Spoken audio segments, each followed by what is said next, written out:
Hollywood spent a huge amount of money trying to reinvent a classic monster story.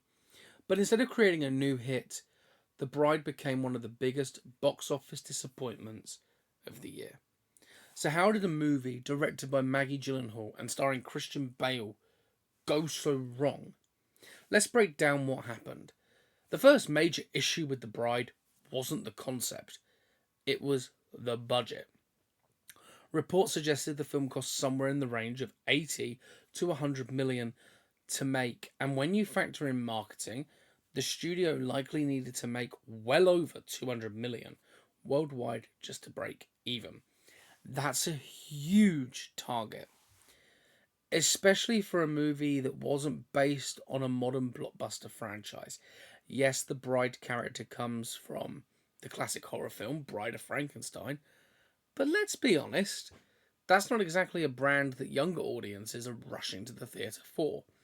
This isn't a superhero movie, and it's not part of the Marvel Cinematic Universe, and it's not a sequel to a recent hit. Instead, the studio was betting a very large budget on a darker, more artistic take on a classic monster story. And that's where the risk came in. Because movies with that kind of tone usually succeed when they are made for much smaller budgets. Think about the modern horror hits. Many of them succeed because they cost 20 or 30 million dollars and not nearly 100 million. So from the beginning, The Bride was facing an uphill battle. The movie didn't just need to be good, it needed to be a massive hit to justify its costs. And that's a tough position for any film to be in. Another big reason The Bride struggled comes down to something that can make or break any movie: the marketing. When the first trailer dropped, a lot of people had the same reaction. What exactly is this supposed to be? Was it a horror, a dark romance, an art house drama? The trailers showed stylish visuals and strong performances, but they never clearly told audiences what kind of experience they were buying a ticket for. And that's a major problem.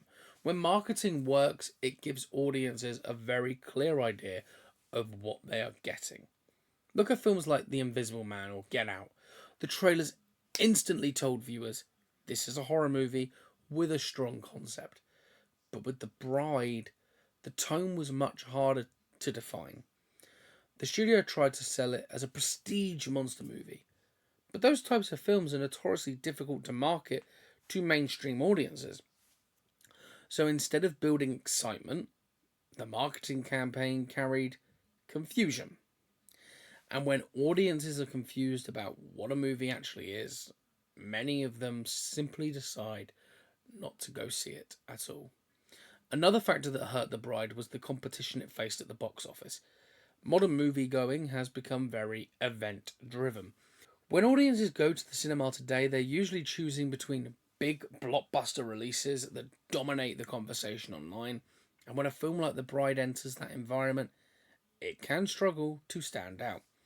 Unlike major franchise movies, it didn't have years of built in hype or a massive fan base waiting for opening weekend. Compare that to something like Deadpool and Wolverine, which exploded at the box office because audiences already knew the characters and were excited to see them together. A movie like The Bride has to work much harder to grab attention. And if the opening weekend numbers come in weak, things can go downhill very quickly. Because once a film gets the reputation of being a box office disappointment, casual audiences often move on to the next big release instead. So between the marketing confusion, the heavy competition in theatres, The Bride struggled to find its audience right when it needed it the most. So when you put everything together, the budget, the marketing confusion, and the tough competition, it becomes a little clearer why The Bride struggled at the box office. But there's also a bigger lesson for Hollywood. Not every movie needs to be made on a blockbuster scale.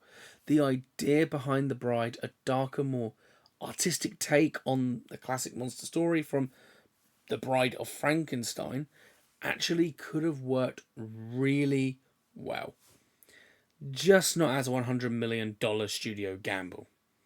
Movies with bold or experimental ideas often succeed when they're made for smaller budgets, where they don't need to attract a massive global audience to be profitable.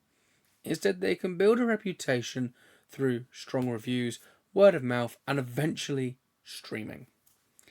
But when a studio spends huge amounts of money, the expectations become very different. Suddenly, the movie doesn't just need to find its audience, it needs to appeal to everyone. And that's where The Bride ran into its trouble. Because while the film may still find fans over time, the reality is that at the box office, it simply couldn't live up to the expectations that came with its massive budget. So, in the end, the story of The Bride might be less about whether the movie itself was good or bad, and more about how Hollywood sometimes misjudges the kind of films it's making. A smaller, riskier monster movie can absolutely work, but when you attach a blockbuster budget to the idea, the expectations become almost impossible to meet. The real question now is whether The Bride will find a second life on streaming, something that's happened to plenty of films that struggled in theatres. But I want to hear from you. Did The Bride deserve to flop, or do you think audiences missed out on something interesting? Let me know down in the comments. And if you enjoy movie breakdowns like this, looking at the biggest hits, bombs, and surprises at the box office, make sure to subscribe to Popcorn Pistols.